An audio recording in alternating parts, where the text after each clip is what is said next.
Perkenalkan, nama saya Saras Puspita Anggraini dengan nomor NIM 212020205061 dari Prodi Pendidikan Bahasa Inggris kelas PBI 2. Di sini kami akan mempresentasikan sebuah materi yang berjudul Pemahaman Agama dan Ajarannya. Saya akan mendeskripsikan tentang pengertian pemahaman. Pengertian pemahaman dapat kita ambil dari Kamus Besar Bahasa Indonesia atau KBBI yang diartikan sebagai pemahaman berasal dari kata paham yang artinya 1. Pengertian, pengetahuan banyak, seperti pemahamannya kurang. Kedua, pendapat, pikiran, seperti pemahamannya tidak bersesuaian dengan pemahaman kebanyakan orang. Ketiga, aliran, haluan, pandangan, seperti ia mempunyai pemahaman nasionalis. Keempat, mengerti benar atau akan, tahu benar atau akan, seperti saya sendiri tidak begitu paham akan perkara itu. Kelima, pandai dan mengerti benar atau tentang suatu hal, seperti ia paham bahasa Sanskerta, ia paham dalam pembuatan gula.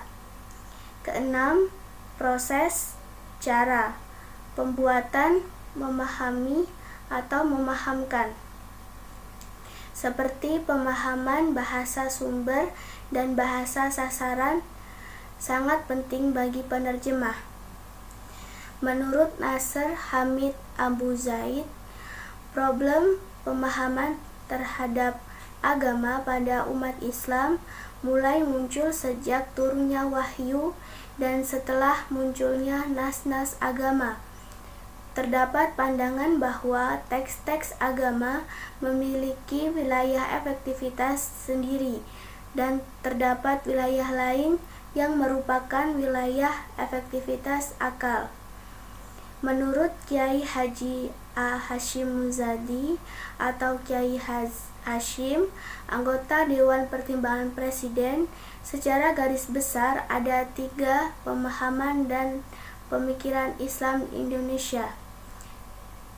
Pertama adalah tekstual, sebuah pemahaman murni, jadi agama dipahami dan dikerjakan sesuai bunyi teks secara lafadiyah atau harfiah.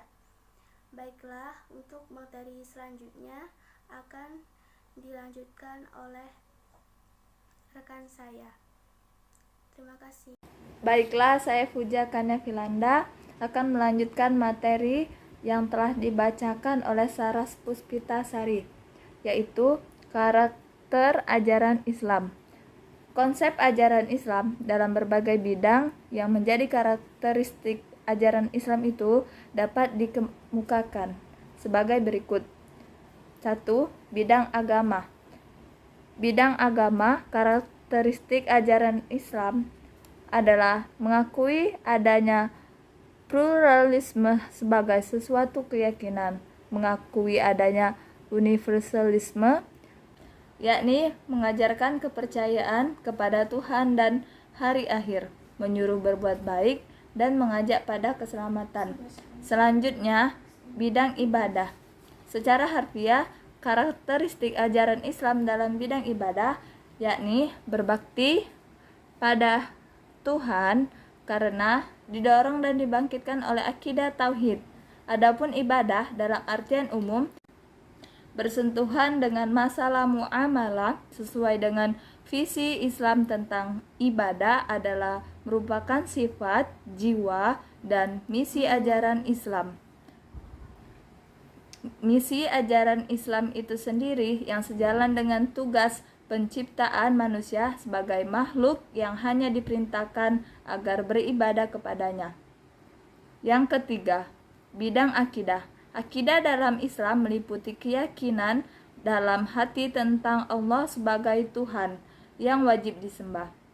Ucapan dengan lisan dalam bentuk 2 kalimat syahadat, yaitu menyatakan tiada Tuhan selain Allah dan bahwa Nabi Muhammad adalah utusan.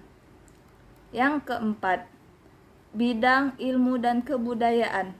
Karakteristik ajaran Islam dalam ilmu dan kebudayaan bersifat terbuka, akomodatif, tetapi juga selektif. Dari satu segi Islam terbuka dan akomodatif untuk menerima berbagai masukan dari luar, tetapi bersamaan dengan itu Islam juga selektif, yakni tidak begitu saja menerima seluruh jenis ilmu dan kebudayaan, melainkan ilmu dan kebudayaan yang sejalan dengan ajaran Islam itu sendiri. Selanjutnya, materi akan disampaikan oleh Rio Pangestu. 5. Bidang pendidikan. Islam memiliki rumusan yang jelas dalam bidang tujuan, kurikulum, guru, metode, sarana, dan lain sebagainya. Di dalam Al-Quran terdapat berbagai metode pendidikan seperti metode ceramah, tanya jawab, diskusi, demonstrasi, penugasan, teladan, pembiasaan, hukuman, nasihat, dan lain-lain. 6. Bidang sosial. Karakteristik ajaran Islam di bidang sosial bahwa Islam mengajarkan setiap manusia untuk hidup damai dan sejahtera. Lebih khususnya di bidang ini, Islam menjunjung tinggi tolong-menolong, saling menghargai tentang hak dan kewajiban, kesetiakawanan, egaliter atau kesamaan derajat, tenggang rasa, dan kebersamaan. 7. Bidang kesehatan.